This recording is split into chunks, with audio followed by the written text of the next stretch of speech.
Hello, I'm Cam Gordon. I'm sorry I can't be with you today, but I just wanted to send you a message of support and goodwill from Minneapolis, Minnesota, where I've been serving on the Minneapolis City Council now for the past 14 years, representing the Green Party in our city government.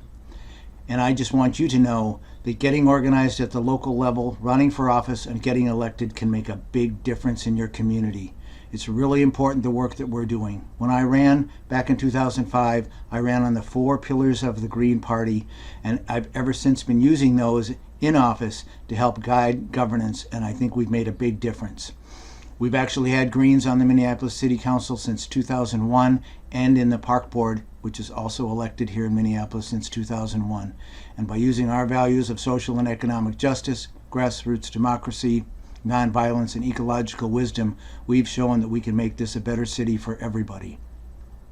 I've tried to look through the lens of those values for every decision that I make in City Hall.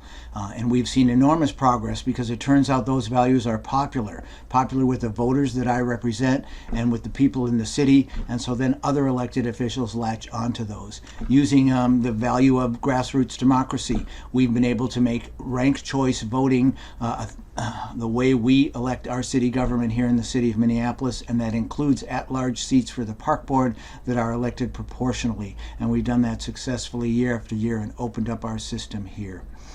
Using social and economic justice to guide us, we've been able to raise the minimum wage here in the city of Minneapolis, and we've also established a racial equity action plan trying to address what are some of the worst disparities in any city in the country, in racial disparities that we have in the city of Minneapolis. It wasn't easy, but we did that work.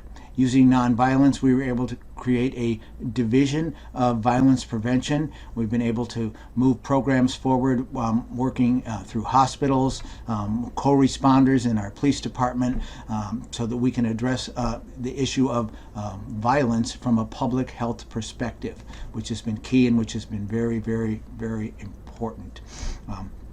And using the value of ecological wisdom, we created a very strong climate action plan in our city. We now have a clean energy partnership with our utility companies after a failed effort to take over them, but that's still something that could be done in the future. But we also were able to develop a green zones program so that we can bring resources to the communities that need them most, who've been subjected to environmental injustice for decades in the city of Minneapolis. And we now have clean energy goals to phase out of the use of fossil fuels in our city, and people are latching onto those ideas and they're becoming more and more popular. I also wanted to talk about one of the biggest struggles that we're in right now in Minneapolis, and I'm sure people have heard about the focal point with the police murder of George Floyd, that tragic death, and then everything that has resulted. We have a new opportunity in our city, and we're looking at what we can do to change significantly from top to bottom and transform even the way we approach community safety, public safety, and policing in the city of Minneapolis. We're moving forward now with a charter amendment that we've tried charter amendments in the past to deal with this problem, but now I think we have the best hope, where we will actually remove the police department from our charter and replace it with a Department of Community Safety and Violence Prevention. We're going to work hard at developing police oversight mechanisms in the meantime while we push that charter amendment forward onto the ballot. We passed a historic resolution, I think unanimously by the City Council, saying we're going to engage in a year-long community process where we're going to help everybody reimagine what public safety can be like, and we're going to listen to one another so we can understand, well, some people might think the system of paramilitary policing that we've had so far works for them. It doesn't work for everybody in our city, and it has resulted in tragedy time and time again in the city of Minneapolis.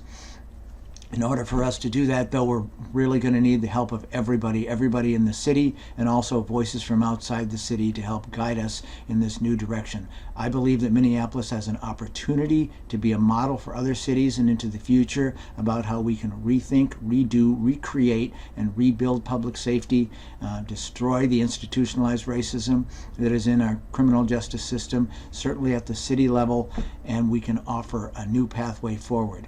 but we need your ideas, everybody's ideas, and the expertise out there too. And we also need people at every city, in every state, every county, every school board, park board, organizing and building and talking about it and having this discussion and carrying our Green Party values forward into the future. We can build at the local level, and it's also important that we're building at the national level. So I really appreciate that people are able to engage at that level and work on these national campaigns, and I encourage everybody. Remember, there's also elected offices locally. Get involved. You can really make a difference. And the Green Party values and our platform can be a guide to help you get there. Thank you very much, and good luck with the rest of your conference.